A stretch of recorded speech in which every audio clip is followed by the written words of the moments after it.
Bonjour tout le monde. Allez, je vous laisse arriver. Il est 17h.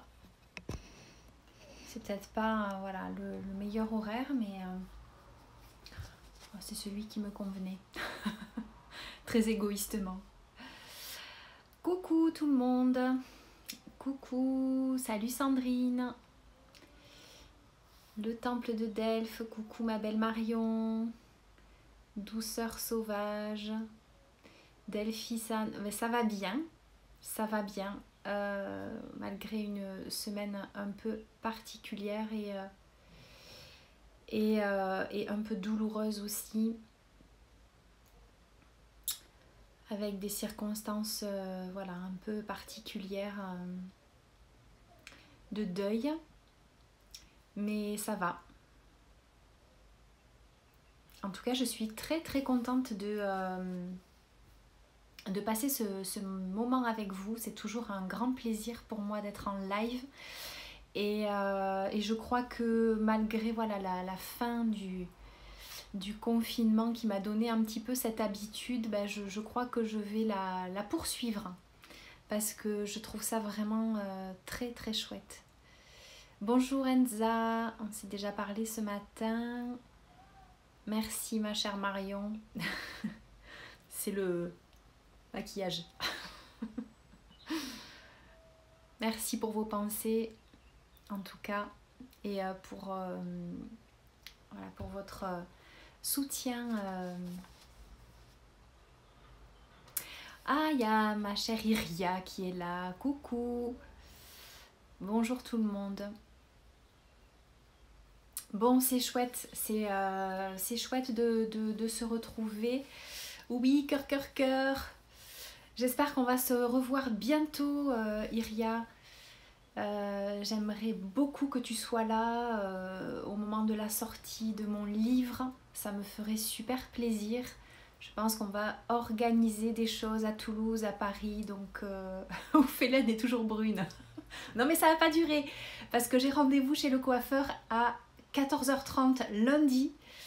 Et alors j'ai beaucoup ri parce que je vois que la question des cheveux déchaîne toujours pas mal les passions. J'ai reçu plein de messages contradictoires. Mais oui, fais-le. Non, surtout ne le fais pas. Bon, je vous rassure, hein, je vais pas me transformer en blonde platine. Mais je pense que je vais faire quand même quelques petites mèches de blonditude parce que j'ai envie et que j'ai besoin de changement et de lumière. En tout cas, j'ai besoin de couper parce que là, j'ai renoncé à essayer de me coiffer. Voilà, c'est une catastrophe. Bref, voilà, le drame capillaire, non, parce qu'il en faut. Hein, le point cheveux, comme dit Zaza, il y a le point cheveux, il y a le point ongle aussi. Voilà, donc il va falloir reprendre un peu les fondamentaux parce que ça ne va plus. Bref, trêve de plaisanterie. Oh ma chouchou, tu es là. Ma chouchou, ma chouchou. Bon, je vois que voilà, vous êtes nombreux, nombreuses à être là. Je suis super contente de passer ce petit moment avec vous. Je t'attends à Paris avec les cheveux que tu veux. Super, merci Iria. Écoute, ça sera un grand bonheur de te revoir. Bon, alors, je fais ce live donc parce que donc je vous avais proposé, dans la continuité des échanges qu'on a pu avoir et des transmissions que j'ai pu faire sur Marie-Madeleine, notamment, cette story culte où je parlais d'alchimie, de cycle féminin et de ses liens avec les phases alchimiques, où j'ai reçu peut-être 200 messages. J'ai cru que j'allais jamais y arriver à répondre à tout le monde. Qui a quand même déchaîné pas mal de réactions et j'ai reçu un nombre incalculable de messages, de témoignages de femmes, d'hommes aussi, mais de femmes qui m'ont partagé leur ressenti par rapport à ce que moi j'ai pu exprimer. Et c'était incroyable parce que je crois vraiment qu'il est vraiment en train de se passer quelque chose de très très fort dans les énergies actuelles. Bon, évidemment, j'apprends à personne hein, qu'il se passe un truc très très fort dans les énergies actuelles. Merci Hélène de ton intervention. Mais ce que je veux dire, c'est que ça peut paraître anecdotique, ça peut paraître parallèle à côté de ce qu'on vit sur le plan collectif, la question du couple et des relations. Mais en fait, plus ça avance et plus je suis profondément convaincue que c'est une question centrale. C'est un des enjeux de cette année 2020 et de cette ère nouvelle qui s'annonce. Cette question des relations, de l'équilibre du masculin-féminin, ça l'était déjà d'une certaine manière, mais là ça devient brûlant, si je peux m'exprimer ainsi, ça devient vraiment incontournable de se pencher sur cette question-là, d'ouvrir de nouvelles portes, d'entamer une autre réflexion et surtout de changer de paradigme. Donc, moi en tout cas, très personnellement, je me sens profondément animée par le besoin de parler de ça, de transmettre là-dessus, parce que à titre personnel, encore une fois, ça fait des années que je chemine sur le chemin de l'unité intérieure, cette quête d'unité qui est vraiment la mienne et qui traverse voilà, ma vie de part en part. Donc voilà, aujourd'hui j'ai vraiment la sensation que toutes mes initiations personnelles, tout ce que j'ai pu vivre, trouve aujourd'hui son point d'orgue. C'est une espèce d'apogée et que voilà, je ne suis pas la seule à parler de ça, je ne suis pas la seule à transmettre là-dessus, mais en tout cas je me sens pleinement appelée à parler de ces sujets-là. Et que voilà, tous ces outils que j'ai à ma disposition, que ce soit le tarot, que ce soit aussi mon propre parcours initiatique et spirituel sur la voie d'Isis, sur la voie de Marie-Madeleine, voilà, tout ça fait sens aujourd'hui dans cette époque très particulière que l'on traverse, dans cette année 2020 qui, je voulais partager déjà de différentes manières, porte selon moi vraiment les codes du nouveau couple. Voilà, de ce que j'appelle le nouveau couple, le couple sacré. Alors, on va pas remettre du sacré à toutes les sauces, hein, comme le féminin sacré, le masculin sacré. C'est vrai qu'on en a beaucoup mangé, on en a beaucoup parlé, et c'était nécessaire, et ça l'est encore d'une certaine manière. Mais voilà, ce nouveau couple, en tout cas, me paraît être un des enjeux fondamentaux de l'année 2020 et de cette transition, de cette charnière qu'on est en train de vivre. Alors, je pense que on est nombreuses à avoir dû nettoyer énormément de choses ces 2 dernières années. 2018-2019, ça a été des années où ce qui a dû se casser la gueule s'est cassé la gueule. Où on a été, je pense, extrêmement chahuté hein, sur ce plan-là. On est très nombreux à avoir, très nombreux, voilà, à avoir vécu ça. Il y a de nouveaux couples qui sont en train de se former ou qui se sont fraîchement formés entre entre le dernier trimestre 2019 et le premier trimestre 2020. Alors, je ne veux pas être dans la restriction parce que ça ne concerne pas que ces couples-là, mais en tout cas, j'ai constaté, je le vis moi-même, une accélération dans la mise en place de certains partenariats, de certains couples. Alors que ce soit, quand je parle de couple, hein, je parle des couples composés d'hommes et de femmes, mais aussi de couples homosexuels. Je vais revenir sur cette question des polarités qui est extrêmement importante parce que c'est une question qui peut faire que voilà, certaines personnes se sentent exclues de ça du fait de leur sexualité, mais absolument pas, hein, puisque je rappelle que nous sommes tous porteurs de la polarité masculine et féminine à l'intérieur de nous, que nous soyons câblés biologiquement en tant qu'homme ou en tant que femme, ça n'a aucune importance. Donc, hello HH, salut Sarah. Coucou Aurélie. Donc oui, je disais qu'il y a eu un gros nettoyage. Il y a des couples qui sont en train de se former, ou pour qui, s'ils sont fraîchement formés, les choses s'accélèrent dans la matière avec voilà, des choses qui pouvaient sembler bloquées, qui se débloquent, des mises en place, des concrétisations. Les voies, voilà, les choses s'ouvrent parce que il est, je pense là, le temps est arrivé pour un certain nombre d'alliances de manifester ces nouveaux codes, voilà, du nouveau couple. Et ça va être très important pour la suite parce que ce sont comme des espèces d'antennes relais qui vont simplement en vivant leur histoire d'amour, en vivant pleinement, voilà, ce qu'ils sont, ce qu'elles sont, ces êtres-là, ensemble, vont montrer la voie, vont montrer le chemin.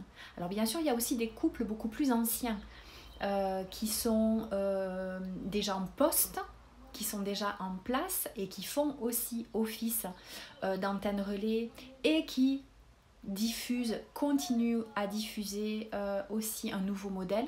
C'était des précurseurs, mais là on assiste vraiment à une accélération de tout ça. Donc peut-être que vous le vivez, moi je le constate énormément autour de moi, je le vis aussi personnellement. Donc en tout cas c'est ce que je ressens très fort sur le plan collectif. Alors cette nouvelle année, cette année 2020, donc comme je vous le disais, avec son double 2, elle porte la vibration du couple, elle porte la vibration en miroir de ce partenariat, de cette dualité unifiée, puisqu'il va d'abord s'agir de faire couple à l'intérieur de soi.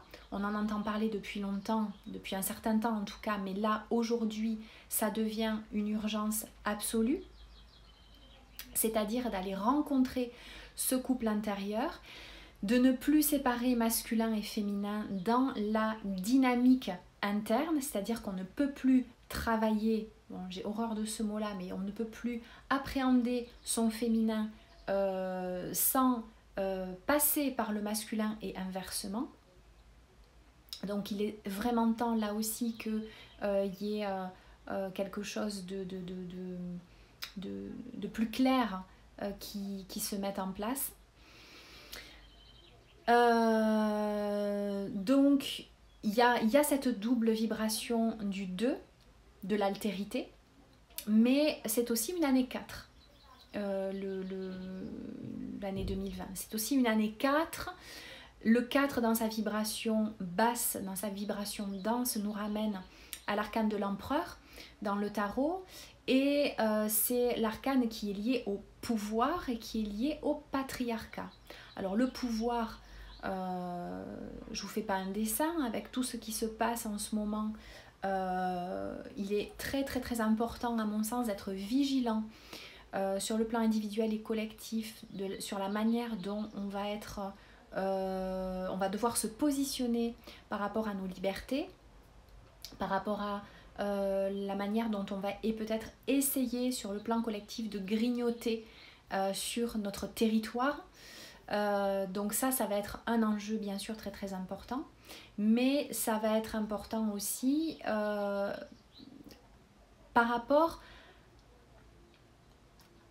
à, je dirais, à ce renouveau du masculin sacré, en tout cas de cette nouvelle masculinité que représente l'arcane de l'empereur, puisque donc je disais que l'année 2020 était une année 4 et que ça renvoie à cet arcane 4 du tarot, qui est l'arcane de l'empereur et qui est la vibration qui est l'archétype du roi. Alors j'en ai largement parlé aussi, j'ai eu l'occasion de faire des transmissions sur cet archétype du roi, qui, c'est comme le film dans Le Seigneur des Anneaux, c'est le retour du roi. Donc c'est vraiment là aussi un enjeu majeur de faire revenir sur le devant de la scène, de favoriser le retour de cette énergie de souveraineté pour le masculin, mais aussi pour le féminin. Donc on est vraiment dans cette nécessité-là d'ancrer au niveau des deux polarités cette notion de souveraineté. Donc c'est le couple empereur-impératrice. Voilà. Alors ça, je vais avoir l'occasion, cette notion de repolarisation, c'est ce que je suis en train de développer dans la formation en ligne. Enfin, je ne sais même pas si c'est une formation, mais en tout cas, j'appelle plutôt ça une transmission. C'est ce que je suis en train de développer et qui occupe voilà, la majorité de mon temps et de mes journées en ce moment. Cette notion de repolarisation, c'est-à-dire de réinvestir sa polarité primordiale autour de cette notion de souveraineté. Donc on est dans l'archétype du roi et de la reine, qui sont des archétypes alchimiques, puisque dans cette formation, j'aborderai les choses vraiment sous l'angle de l'alchimie. Alors, mon couple intérieur flirte et apprend à se connaître, mon couple physique va en cacahuète. Je ne sais pas si cette énergie de 2020 y est pour quelque chose. Très probablement parce que, si tu veux, comme je le disais, c'est une année qui nous pousse vraiment à redéfinir les contours de notre territoire personnel, de notre territoire collectif, en lien avec cette énergie 4, cette énergie-là. Donc si le couple est malmené, c'est que voilà, il y a aussi cette notion de territoire et de souveraineté à redéfinir. Alors, du coup, je voudrais revenir un petit peu sur cette story que j'ai faite il y a 15 jours et dont je vous disais tout à l'heure qu'elle a suscité énormément de réactions, que j'ai reçu beaucoup de messages de femmes notamment, mais aussi d'hommes en tout cas. J'ai reçu beaucoup de témoignages lorsque je parlais de la vision alchimique du cycle menstruel des femmes. Alors je vais faire le lien avec ce que j'étais en train de dire précédemment, vous allez voir, parce que autant qu'on est en train de changer vraiment de paradigme collectif, on est aussi en train de changer de paradigme intérieur, on est en train de changer de paradigme au niveau aussi de la relation du masculin et du féminin, et je vois que tout ce qui se passe actuellement dans l'utérus collectif, ce que j'appelle l'utérus collectif des femmes, c'est-à-dire que, je veux dire, cette quantité incroyable de témoignages que j'ai recueillis, où au même moment, au moment de cette nouvelle lune, on était un nombre incalculable de femmes à vivre des choses inhabituelles au moment de nos cycles, de nos règles, et que je crois que vraiment il y a un bouleversement à la fois archétypal, énergétique qui est en train de s'opérer et qui est éminemment lié aussi à cette vision très patriarcale, très héritée du patriarcat, cette vision du cycle menstruel et des règles qui consiste à voir le moment où la femme saigne comme un moment de nettoyage. Donc j'exprimais ça parce que je disais dans ma story que j'étais en train vraiment d'expérimenter très concrètement dans mon ventre le fait que les règles ne sont pas un moment de nettoyage, mais bien au contraire le moment de l'empuissancement l'acmé, l'apogée de la puissance féminine. En alchimie, il y a 4 phases. Il y a l'œuvre au noir, qui est un moment effectivement de nettoyage, de calcination, où on va laisser mourir les choses qui ont besoin d'être évacuées, d'être nettoyées, d'être éliminées. Il y a l'œuvre au blanc, qui va être un moment où on va pouvoir repartir sur quelque chose de plus pur, en tout cas de plus lumineux, où le lien âme-corps va être un petit peu plus, va être beaucoup plus fluide, et on va repartir sur une première réunification entre le masculin et le féminin.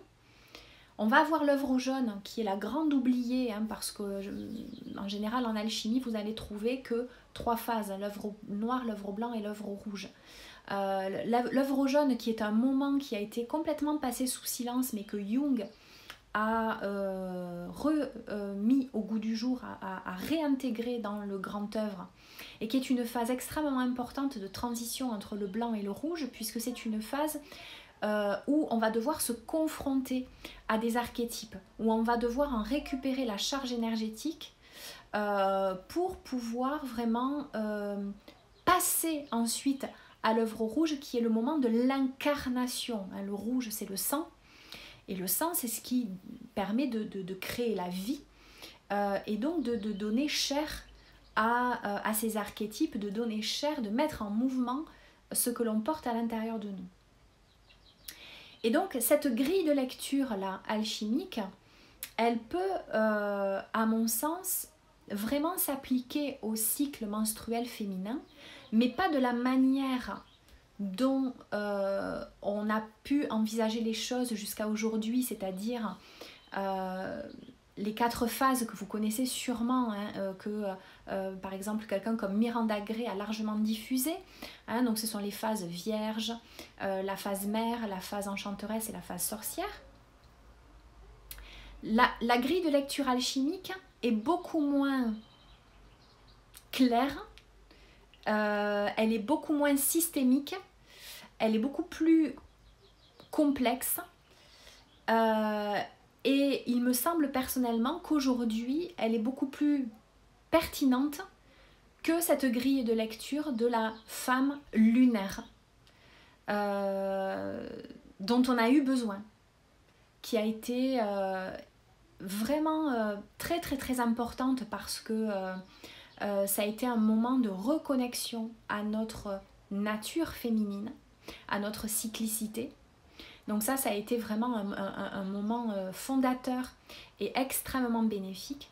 Mais aujourd'hui, on est obligé de se rendre compte que ça ne tient plus. Enfin, en tout cas, pour moi, cette grille de lecture, je ne m'y retrouve plus. Et d'ailleurs, je me demande même, si vous voulez, j'en viens à un point où je me demande même si je m'y suis un jour retrouvée. Parce que finalement, de considérer ce moment des règles comme une phase de nettoyage, comme une phase où la femme va, donc c'est la phase sorcière, où on va descendre dans nos profondeurs, où on va se retirer, où on va... Oui, d'accord, mais pas que. Parce que c'est aussi ce moment où la femme va récupérer la pleine puissance de ses énergies, de sa... et je dirais même sa nature solaire pour le coup.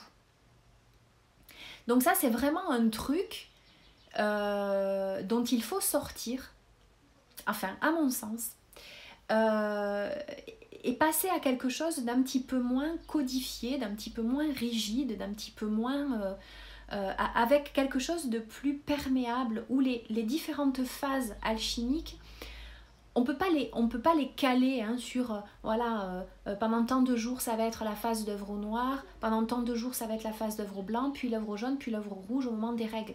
C'est beaucoup plus complexe que ça. Ça fonctionne un petit peu comme une espèce de fractal, où finalement les 4 phases vont coexister plus ou moins en même temps, elles vont s'interpénétrer plus ou moins en même temps au sein d'un même cycle. Je suis encore en train de réfléchir sur tout ça,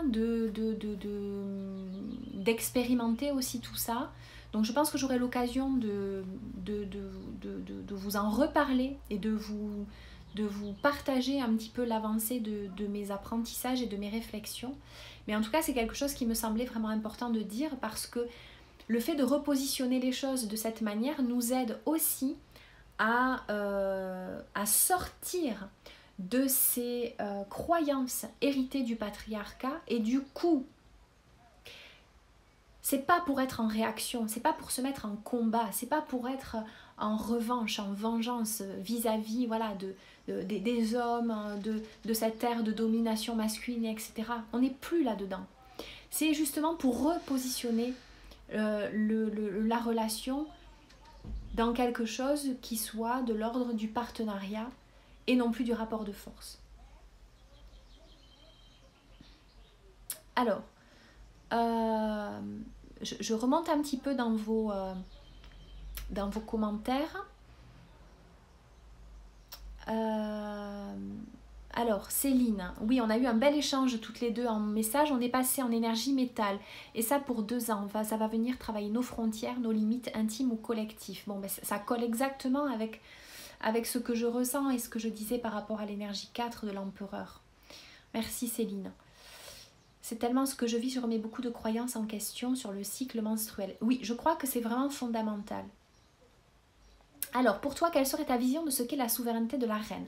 Alors ça, c'est quelque chose que je vais développer, que je suis en train de développer dans la formation en ligne, la transmission que sur laquelle je suis en train de travailler.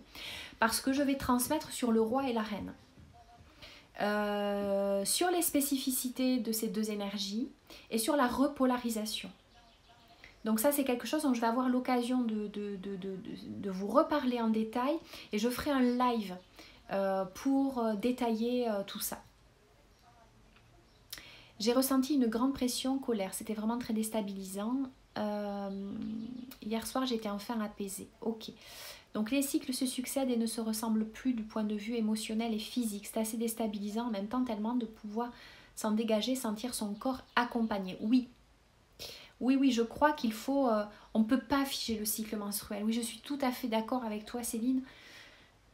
C'est beaucoup plus vaste, beaucoup plus large, beaucoup plus... à la fois plus simple et plus complexe.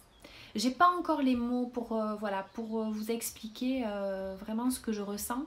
Mais en tout cas, il me semble que déjà de commencer par réenvisager le moment des règles, non pas comme une période de nettoyage, ou du moins pas que comme une période de nettoyage, parce que ça peut aussi évidemment être ça, mais cette phase de l'œuvre au rouge, elle contient en elle toutes les autres phases.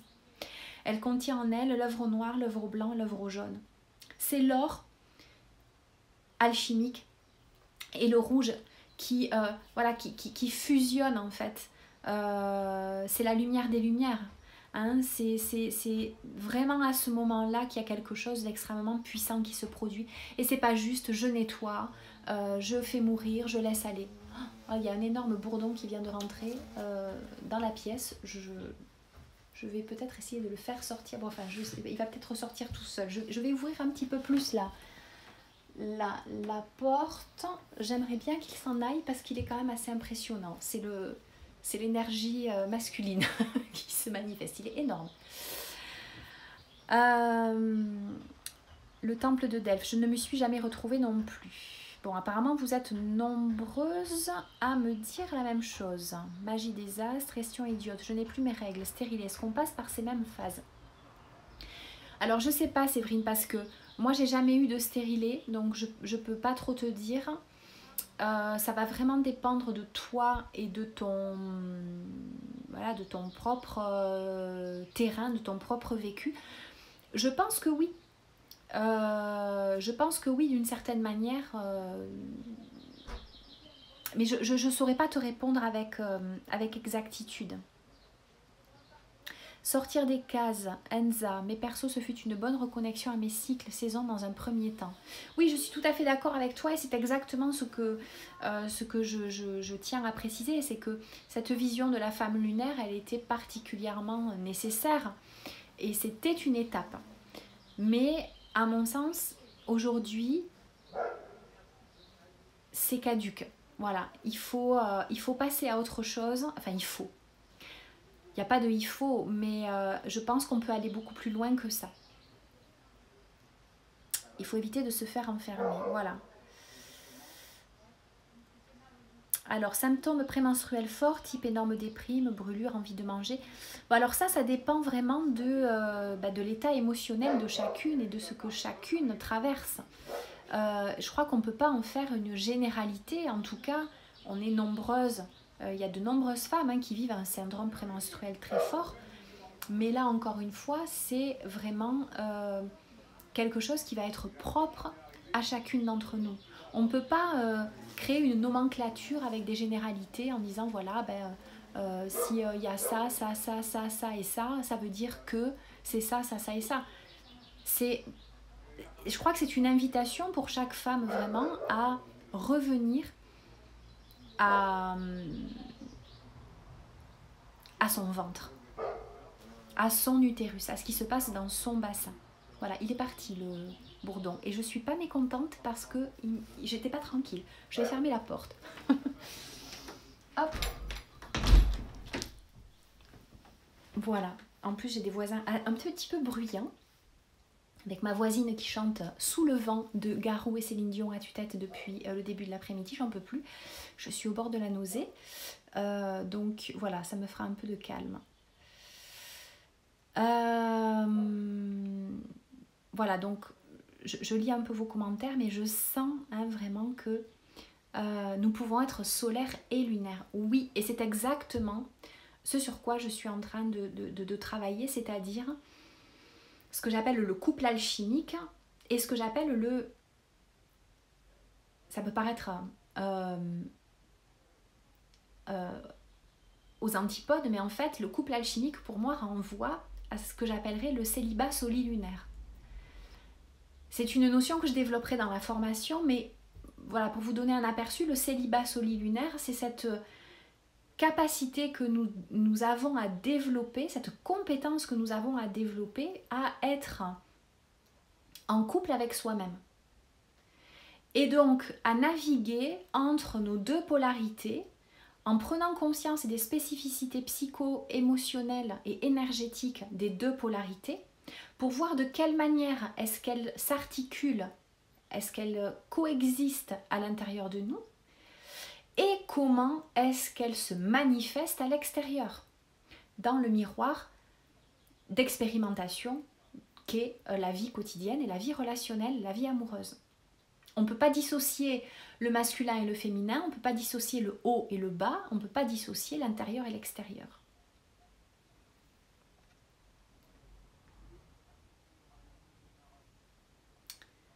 Bourdon, symbole du roi. Oui, non mais c'est fou. Il était énorme. Hein. Je te jure, Enza, il était énorme. Alors, donc de toute façon, tout ça, je vais y revenir sur la souveraineté, la repolarisation, c'est pas facile à dire, et l'autonomie. C'est ce que j'appelle le RAS. Hein, repolarisation, autonomie et souveraineté. C'est vraiment trois piliers essentiels que je développerai dans la partie de l'œuvre au blanc de ma formation, puisque je vais vraiment développer ça autour des 4 phases alchimiques et autour des différents archétypes du masculin et du féminin. Et ce que je tiens à dire, c'est que c'est une transmission, c'est une formation qui va s'adresser aussi bien aux hommes qu'aux femmes. Et j'espère vraiment de tout mon cœur que je vais avoir beaucoup d'hommes qui vont s'inscrire à cette transmission, parce que je crois que c'est essentiel que les hommes écoutent, entendent, se penchent sur ces choses-là, autant que les femmes.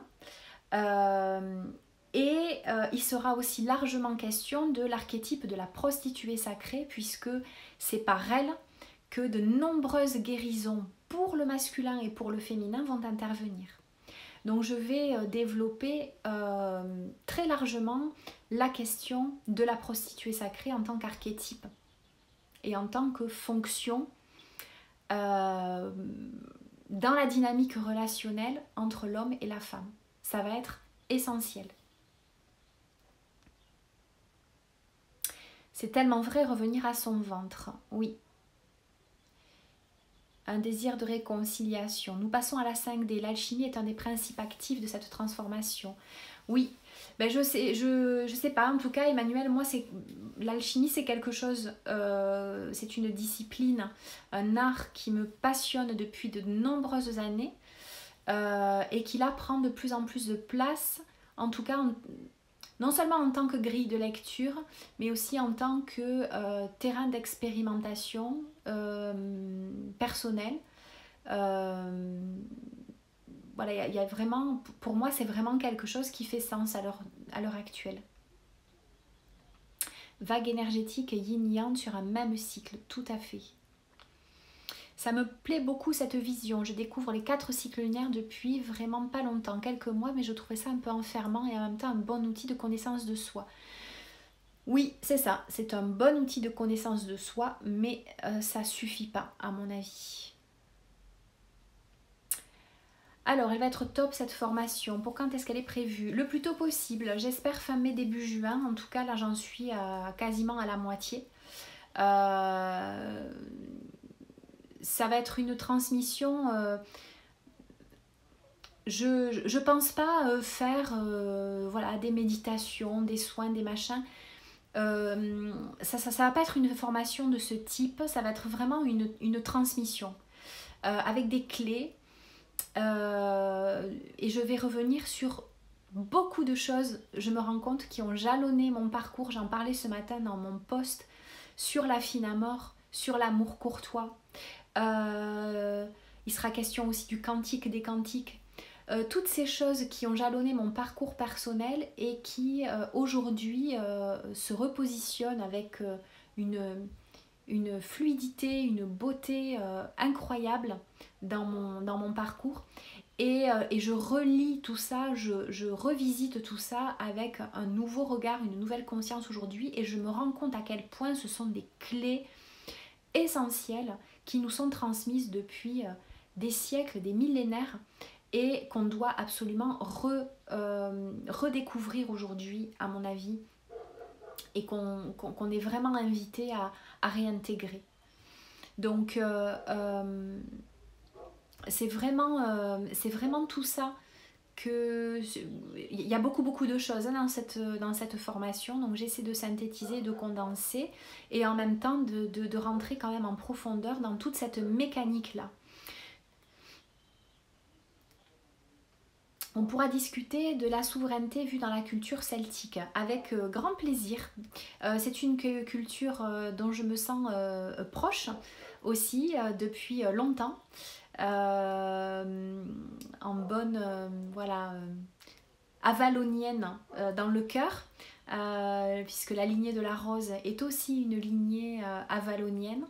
Elle est essénienne, elle est égyptienne, mais elle est aussi avalonienne donc, et celtique. Donc avec grand plaisir. Donc vous voyez, il y a vraiment tout ça qui à mon avis est en train d'émerger en ce moment. Et ce qui me semble important aussi par rapport au nouveau couple, c'est de mettre en place alors non seulement cette union intérieure qui n'est jamais aboutie, qui n'est jamais achevée, qui est en constante évolution, en constant ajustement, qui est un équilibre subtil, vraiment dans lequel on nous demande de plonger et d'avoir ce regard à la fois exigeant, hein, parce que c'est pas simple. Ça demande de se regarder avec beaucoup de clarté, de discernement, sans complaisance et en même temps avec beaucoup de douceur, beaucoup de bienveillance. Mais c'est un chemin exigeant. Et en même temps, sur le plan des relations, il y a beaucoup de choses qui sont en train de bouger et qui vont demander à être réinventées. Dans la dynamique relationnelle, c'est ce que ce philosophe que j'aime beaucoup et qui d'ailleurs a développé une bonne partie de sa pensée autour du couple et des relations, qui s'appelle Vincent Cespedes, je ne sais pas si vous connaissez, et qui parle de l'encouplement. Alors ça, je trouve ça absolument génial, parce que encouplement, accouplement, c'est un petit peu pareil. C'est pas très joli hein, comme mot, et ça veut bien dire ce que ça veut dire. C'est-à-dire cette espèce d'élan sociétal, de pulsion sociétale très enfermante qui nous pousse, qui est très très ancrée et qui nous pousse les uns et les autres à se mettre en couple, c'est-à-dire à vivre sous le même toit, à se normer dans un modèle relationnel qui est finalement extrêmement enfermant. Et à mon sens, on est vraiment invité à sortir de ce que lui appelle l'encouplement et que je trouve vraiment très, très, très juste, de sortir de ça pour aller vers un modèle de couple qui soit quelque chose de très libérateur. Très libérateur et très libératoire, parce que l'amour, c'est tout sauf de l'enfermement. L'amour, c'est de la liberté. Donc c'est déjà asseoir sa propre liberté, mais c'est aussi accepter que l'autre est la sienne. Ça ne marche pas dans un seul sens. Et c'est là que ça vient nous chercher. C'est là que c'est hyper subtil. Et c'est là que c'est potentiellement révélateur de blessures. Mais ça va être à chacun de prendre la responsabilité de ses blessures et d'aller faire ce chemin personnel de conscientisation de son ombre, hein, de l'ombre du masculin et de l'ombre du féminin. Alors ça, je vais largement le développer aussi dans la transmission que je prépare, l'ombre du roi et l'ombre de la reine. Allez regarder c'est quoi cette ombre, c'est quoi la mécanique, comment est-ce qu'elle se manifeste et quelles sont les clés, quels sont les leviers d'activation qui vont nous permettre de déjà à minima de conscientiser l'ombre et à plus forte raison de la désamorcer et de sortir de ces jeux relationnels toxiques, en tout cas de ces jeux relationnels de pouvoir qui nous mènent dans une impasse de toute façon. Donc l'amour, c'est quoi? L'amour, en tout cas ce nouveau couple que nous sommes appelés à former déjà avec nous-mêmes et puis avec un éventuel partenaire, l'amour c'est un espace d'ouverture, c'est une amplitude, c'est une vastitude, c'est quelque chose qui va ouvrir et c'est pas quelque chose qui va enfermer.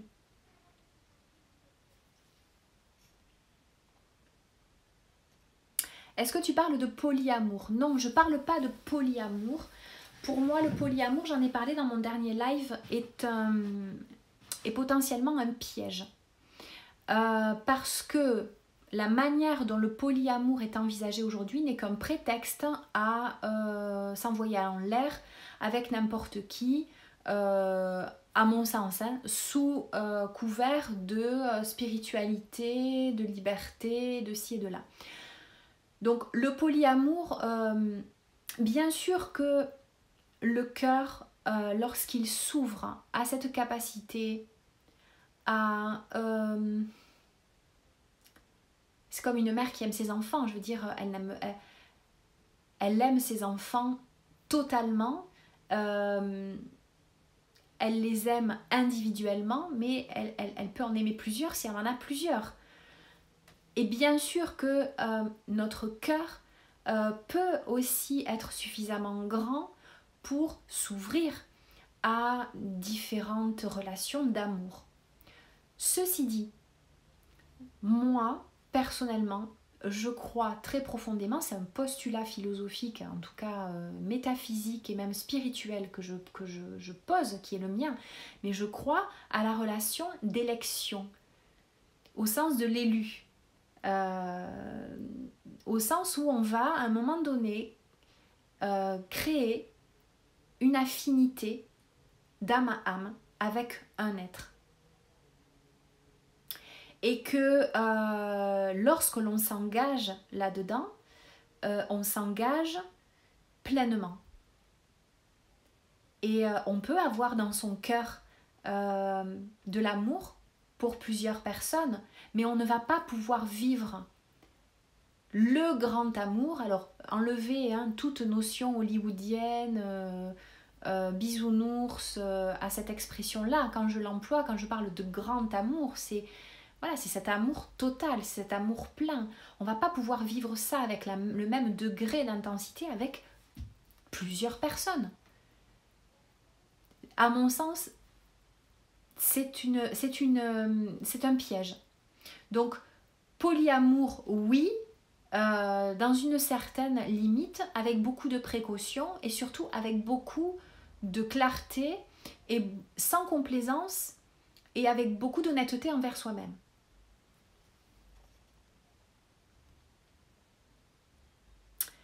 Pulsion sociétale, ouais, je suis d'accord avec toi, Iria. Ça nous pousse à détester notre liberté. Oui, et on va même voir, voilà, on a pu assister à ça, à des femmes qui vont, en tout cas ça a été le modèle féminin pendant longtemps. Les femmes vont elles-mêmes s'auto-enfermer dans le couple et finalement laisser de côté leur liberté, leur goût pour l'étude, pour la connaissance, et surtout laisser de côté la dimension d'initiatrice qu'elles sont pour se dédier, se consacrer au couple dans lequel elles vont elles-mêmes s'enfermer. Parce qu'elles pensent qu'elles ont besoin d'être rassurées, d'être coucounées, qu'elles sont des petites choses fragiles et que... parce qu'on leur a fait croire ça aussi, mais bien évidemment. Mais on leur a tellement fait croire qu'elles-mêmes deviennent leur propre bourreau et véhiculent et perpétuent un modèle de relation qui est à l'encontre je pense, de ce que doit vraiment être la dynamique relationnelle, la dynamique d'amour entre deux êtres. En tout cas, là je parle évidemment de ce que je connais et qui est cette dynamique de l'amour entre un homme et une femme, mais ça peut aussi se retrouver dans des couples avec deux hommes et deux femmes, mais où il va y avoir une polarisation, où il y en a un des deux partenaires qui va plus manifester la polarité masculine et l'autre la polarité féminine. Et en tout cas, là, le féminin est initiateur, est initiatique. Et c'est ça aussi dont je vais parler et que je vais largement développer. Parce qu'il est temps que les femmes retrouvent le chemin de l'initiatrice. Pour que, et que les hommes s'ouvrent, évidemment, à cette possibilité et qu'ils accueillent, qu'ils fassent, qu'ils réouvrent leur cœur à cette possibilité-là. Polyamour dans la définition actuelle ne me parle pas du tout. Tu m'étonnes.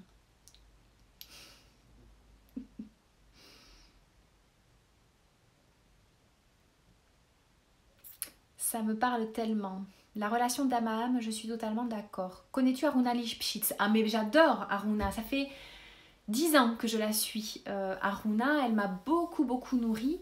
Aruna Lipschitz, je vous conseille vivement de suivre cette femme incroyable qui est une grande amoureuse, une grande initiatrice, une grande enseignante et qui a beaucoup nourri mes propres réflexions et son enseignement. C'est quelque chose qui me parle énormément. Amour véritable, un état amoureux passionnel peut être vécu avec plusieurs personnes. Par contre, l'amour véritable ne peut naître que entre deux personnes à l'image du roi et de la reine. Oui, je suis complètement d'accord. C'est ce que j'appelle la relation d'élection. C'est-à-dire qu'on peut avoir dans son cœur de l'amour pour plusieurs personnes, mais vivre pleinement cet amour avec un grand A, c'est quelque chose qui est plein et qui est entier. On ne peut pas vivre les choses à la même intensité avec plusieurs personnes en même temps. En tout cas, si on croit à cette... c'est même pas un idéal. Pour moi, c'est une valeur en fait. C'est vraiment l'amour comme valeur suprême.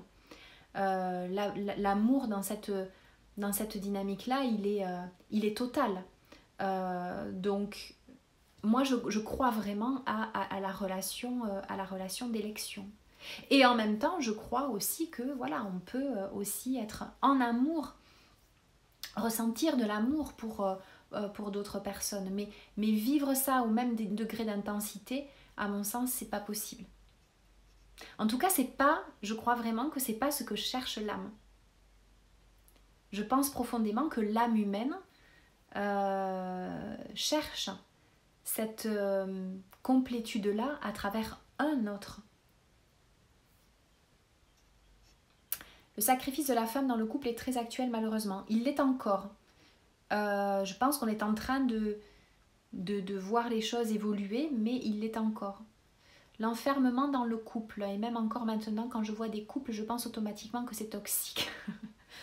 Oui, mais je te comprends parce que moi j'ai eu ce truc de rejet aussi du couple, le couple traditionnel, le couple classique, en tout cas tel qu'il nous a été montré, présenté, moi me fait horreur. Je m'ennuie tellement dans ce modèle-là et je crois que ma prise de position aussi actuelle, en tout cas, de vivre seule, c'est vraiment une déclaration d'amour à l'autre en fait. C'est que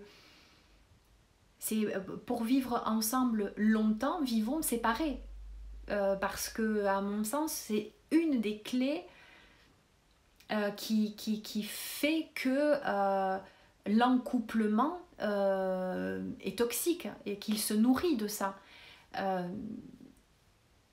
Quand je publiais l'autre jour ce post où je parlais de la juste distance entre l'autre et soi, à mon avis ça fait vraiment partie de ces trois clés qui sont fondatrices du nouveau couple. Cette juste distance, c'est aussi la trouver à la fois dans le silence et la communication, c'est-à-dire ces moments où on va pouvoir se replier et ces moments où on va être dans le besoin d'échanger, de partager et de communiquer avec l'autre. Et ça va être aussi notre capacité à fusionner et à défusionner. Ça, c'est vraiment trois clés importantes. La juste distance, le silence et la communication. On a la juste distance avec la qualité de présence qui vont ensemble. On a le silence et la communication. Et on a la fusion et la diffusion. Et ça, à mon avis, c'est vraiment trois piliers essentiels dans le fait de bâtir, de construire ensemble, hommes et femmes, un nouveau modèle de couple qui ne soit pas figé dans on achète une maison, une caravane, un chien, on fait 2 enfants et on part en vacances à Palavas-les-Flots 2 semaines par an. Je veux dire, on ne peut plus quoi, c'est plus possible de fonctionner comme ça. T'avoir dans ma vie pour faire basiliser tout ça m'aurait épargné pas mal. Bah écoute, il n'est jamais trop tard, Sarah. Mais tellement, j'ai toujours fui ma vie jusqu'à maintenant pour le couple et maintenant que je suis en complétude avec ma mère, je ne fuis plus. Je ne fuis plus ni ma vie. Oui, bah oui Marion. Merci de partager cette vision, avec plaisir. Il faut que les hommes suivent aussi. Oui, il faut que les hommes suivent. Et c'est pour ça que j'ai vraiment à cœur de transmettre en direction des hommes aussi. Et j'espère vraiment que je vais avoir des hommes qui seront là dans ce programme parce que j'ai beaucoup de choses à leur dire. Et comme j'ai aussi beaucoup de choses à dire aux femmes au sujet des hommes. Oui, Aruna, quel personnage. Oui, c'est un sacré personnage. Merci pour ces mots, j'en prends note, ça me nourrit, ça m'émeut aussi d'entendre ces mots qui résonnent tant aux aspirations que j'ai en ce qui concerne l'amour. Mais écoute, je suis très émue aussi que ça résonne pour toi. Contre Adam, tu penses, la rencontre au bon moment quand on est prêt. Bien sûr, je crois à la rencontre d'âme. Je pense, j'écoutais d'ailleurs Aruna qui parlait de ça très récemment et qui disait, et je suis complètement d'accord avec elle, que la plupart des relations que l'on vit, en tout cas beaucoup des relations que nous vivons, sont des relations de guérison. Alors une relation de guérison, généralement, c'est pas funky. Hein, c'est-à-dire qu'on va avoir beaucoup de choses à nettoyer, beaucoup de choses à guérir, beaucoup de choses à libérer. Donc ça va faire remonter énormément de choses. À un moment donné, quand on change de paradigme, quand on a fait suffisamment ce travail d'élagage, de nettoyage, on va être à même de vivre un autre type de relations qui sont des relations d'âme. Alors des relations d'âme, on peut en avoir aussi dans des relations de guérison, puisque là on va pouvoir parler des relations karmiques, etc. Mais bon, là il faudrait revenir sur le vocabulaire parce que il faudrait s'entendre et savoir ce qu'on met derrière le terme karmique.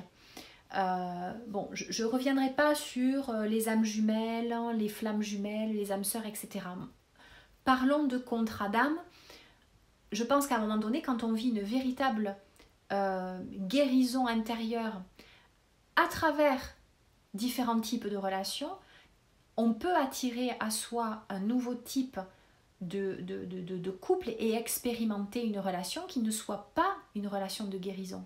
Ça y est, la plupart des guérisons sont, si ce n'est en cours, déjà accomplies. Alors, il y a toujours des choses, évidemment, à guérir, etc. On n'est jamais arrivé au bout. Mais enfin, il y a quand même le gros du boulot à faire avant. Et ça se fait dans des relations de guérison. Et à un moment donné, paf, la connexion se fait avec le partenaire avec qui on va pouvoir vivre quelque chose qui est de l'ordre de la douceur, de la complétude, du partenariat. Et ça fait un bien fou. Parce que là, on sent qu'on fait un saut quantique dans le cheminement de l'âme. Et c'est voilà, et c'est vraiment très, très beau de vivre quelque chose comme ça. Et je crois bien que c'est ce que je suis en train de vivre. Tu me redonnes espoir. Tant mieux. Je pense la même chose. Vivre séparé, un amour unique. La passion sacrée, mais oui. Et je crois vraiment que c'est une preuve d'amour que de ne pas vouloir vivre avec l'autre. Vraiment. J'en suis convaincue. Même si, mais des fois, c'est pulsionnel. On a envie de passer du temps avec l'autre et tout, de se voir tout le temps, tout ça. Bon. Et puis des fois, la vie fait que c'est pas possible parce qu'on est éloigné. Et quelque part, je crois que il y a dans ces scénarios-là une vraie richesse à contacter. Parce que chacun peut revenir justement à sa souveraineté. Et ça, j'en parlerai parce que c'est vraiment hyper, hyper important. Idem, je suis mariée et pourtant ne me considère plus comme sa femme, mais comme une femme. Ça m'a même fait comprendre pourquoi j'étais en colère contre lui alors que c'était cet état qui me nuisait. Ouais. La vie domestique trucide l'amour et avale chaque individualité. Alors je vois qu'il reste 2 minutes. Tellement soporifique le couple traditionnel.